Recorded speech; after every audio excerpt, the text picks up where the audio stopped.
तो दोस्तों, आज हम आपको बताएंगे एक ऐसी अनसुनी कहानी जो आपने न तो पहले कभी सुनी होगी और ना ही देखी होगी। चुनार का यह किला जिससे जुड़ी है अनेकों ऐतिहासिक कथाएं। आखिर क्या है इस किले के अंदर गहरे कुएं का रहस्य?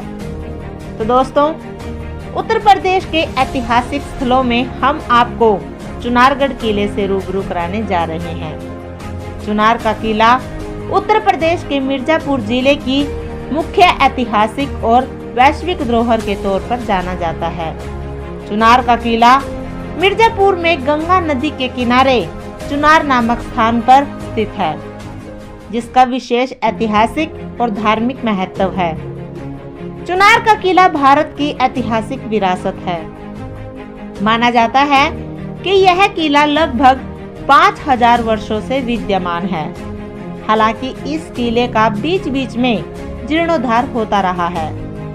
इस किले पर महाभारत काल के सम्राट काल्यावन, संपूर्ण विश्व पर शासन करने वाले उज्जैन के प्रतापी सम्राट विक्रमादित्य, सम्राट पृथ्वीराज चौहान से लेकर सम्राट अकबर, शेरशाह सूरी जैसे राजाओं ने राज किया। लेकिन दुनिया के शोधानुसार चुनारगढ़ किले का निर्माण किस शासक ने कराया है, इसका कोई प्रमाण नहीं है। इतिहासकारों के अनुसार महाभारत काल में इस पहाड़ी पर सम्राट काल्यावन का कारागार जेल था, जो इस किले के बिल्कुल बाहर बनाया गया है, जो कि बेहद ही डरावना भी है। अक्सर यहाँ अपराधियों को फांसी भी दी जाती थी। चुनार के किले का इतिहास पर नजर डालें तो आप पाएंगे कि चुनार के किले में समय समय पर कई सारे हिंदू और मुगल राजाओं ने राज किया था। इतना ही नहीं, ये किला मुगलों, नवाबों और हिंदू राजाओं के मध्य युद्ध और संधि का साक्षी रहा है, जहां समय समय पर अनेकों लड़ाइयां लड़ी गई हैं। चुनारगढ़ का किला मिर्जापुर से करीब 45 किलोमीटर की दूरी पर स्थित है, जो कि गंगा नदी के दक्षिणी किनारे पर स्थापित एक ऊंचे से टीले पर बना हुआ है। दूसरे शब्दों में कहा जाए तो चुनार का किला कैमूर पर्वत की उत्तरी दिशा पर मौजूद है। चुनार के किले से देखने पर गंगा नदी का नजारा बेहद ही अद्भुत लगता है। इस किले की बनावट मानव के पैर की आकृति के समान है। यही कारण है कि यह किला चरनाद्रीगढ़ के नाम से भी मशहूर है। इस किले में विक्रमादित्य का बनवाया हुआ भरथरी मंदिर भी है, जिसका संबंध सदियों से जुड़ा है, जो भगवती भागीरथी गंगा के तट पर बना हुआ है। कहा जाता है कि अनेकों वर्षों पहले जब उज्जैन में भरथरी का शासन था, तब वे अपनी पत्नी से अलग होकर उन्होंने राज्य का त्याग कर दिया था। फिर भरथरी अपने छोटे भाई विक्रमादित्य को राज्य सौंपकर तपस्या के लिए निकल पड़े। भरथरी ने अपनी इस यात्रा में विभिन्न स्थानों का भ्रमण किया और बाद में सन्यासी बन गए। जब यह बात उनके छोटे भाई को पता लगी, तो उन्होंने अपने बड़े भाई भरथरी की तपस्या में कोई बाधा ना हो, उसके लिए गंगा तट पर स्थित इस विंध्य पर्वत खंड पर उनके तपस्या करने के लिए उचित स्थान का निर्माण कराया। इसी विश्वास के चलते यह स्थान भरथरी का तपोभूमि रहा।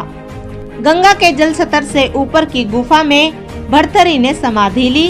इसी असुविधा को दूर करने के लिए दुर्ग के अंदर ही ऐतिहासिक सोनवा मंडप के निकट उनकी समाधि बना दी गई। इस किले के अंदर गहरे कुएं का रहस्य।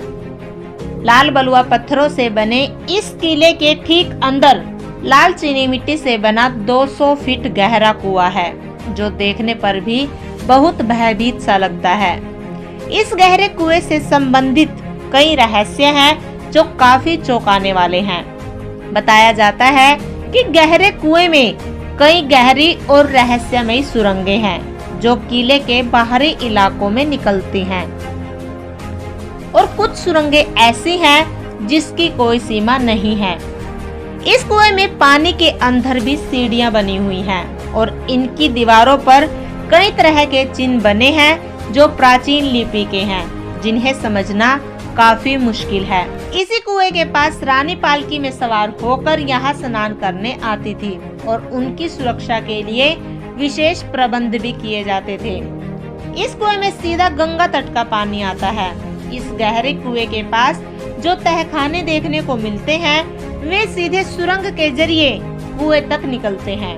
कहा जाता है कि इस किले पर जितने भी शासकों ने शासन किया उन्होंने यहाँ पर काफी खजाना छोड़ा हुआ है। अधिकतर लोगों का यह संदेह भी है कि वह खजाना किसी न किसी तहखाने में है जिसका रास्ता कुएं से होकर निकलता है। लेकिन आज तक न तो कोई इस कुएं में गया और न ही इन तहखानों में। समय के चलते तहखानों और सुरंगों को जाल द्वारा ढक दिया गया है।